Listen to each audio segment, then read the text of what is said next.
Hi everyone, this is Jason. Tesla owners in Europe have been waiting for full self-driving for almost 2 years. Many people expected approval from the Netherlands on March 20th, but Tesla Europe has now moved the expected date to April 10th.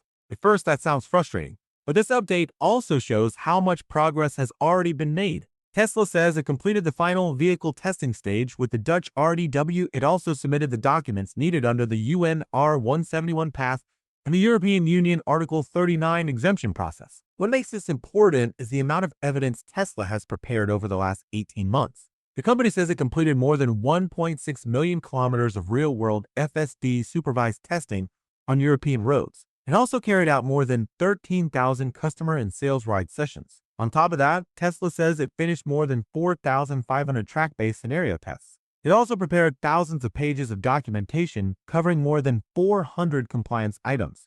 Tesla says the RDW is now reviewing the material internally, and both sides are looking toward a decision on April 10th. If approval is granted in the Netherlands, other European countries may be able to recognize that approval much faster. Tesla even says a wider rollout across Europe could begin as early as this summer. That is why this delay should not be seen as a failure. It looks more like the last step in a strict regulatory process. Europe has some of the toughest vehicle safety rules in the world. Tesla seems determined to enter that market with a large amount of real data instead of moving too fast and risking rejection. This is still supervised driving for now, but it could become the base for a broader launch later. Now let us move to another major Tesla development. Elon Musk recently said that the Terafab project started moving this week, and now hiring has officially begun. The job description suggests Tesla wants people who can handle the full process from concept design to factory execution. That includes fab layout, tool installation, production validation, and management of capital spending worth hundreds of millions of dollars. This looks like Tesla using the same playbook it used for battery production through the gigafactories. This time, the focus appears to be chips. Musk also shared a very ambitious production target. He said that after accounting for yield, Terafab could produce something close to 160,000 wafers per month. That number is much higher than many outside estimates. The goal seems clear. Tesla wants to remove future chip bottlenecks for Optimus, Robotaxi, and Dojo. Musk also said that if AI tools speed up design work and execution goes well, Tesla could complete the tape-out for AI 6 by December 2026. In simple terms, that means the final chip design could be ready much sooner than many people expected. Then the story becomes even more futuristic. Musk suggested that after AI 5 and AI 6 handle workloads on Earth, AI 7 could connect with SpaceX satellites and XAI computing systems as part of a much larger space-based compute network. That may sound like science fiction, but NVIDIA chief executive Jensen Huang recently said he is optimistic about space data centers over the long term. He explained that cooling in space is difficult because heat has to be released through radiation. Even so, he also said there is plenty of space for data centers over the long term. He explained that cooling in space is difficult because heat has to be released through radiation. Even so, he also said there is plenty of space data centers over the long term. He explained that cooling in space is difficult because heat has to be released through radiation. Even so, he also said there is plenty of space for data centers over the long term.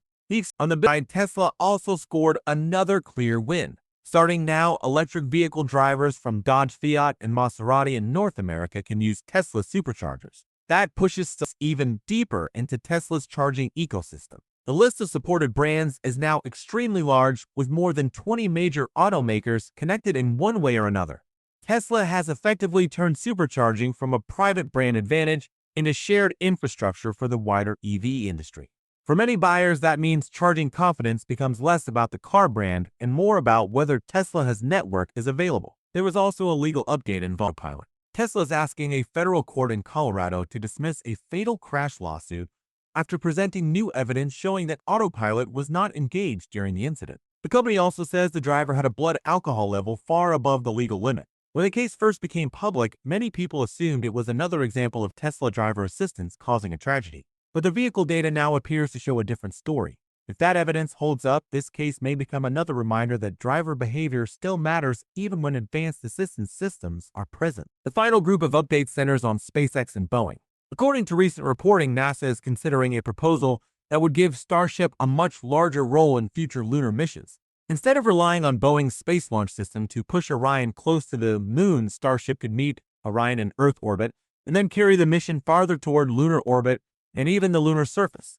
That would mark a dramatic shift away from traditional contractors and towards SpaceX, Musk responded by saying that SpaceX ultimately wants to move millions of tons of cargo to the moon and later build self-sustaining cities there and on Mars. At the same time, British Airways says its first aircraft equipped with Starlink has already entered service. The plane is a Boeing 787-8 and it is flying routes including the route between the United Kingdom and Houston. Passengers can reportedly use free onboard internet with speeds above 500 megabits per second. When you put these stories together, a broader pattern begins to appear. Boeing remains tied to older systems that are expensive and slow. Meanwhile, Musk-linked companies continue expanding across launch services, lunar transport, aviation, connectivity, and artificial intelligence infrastructure, all at the same time. To close the video, Musk also commented on Optimus and factory labor.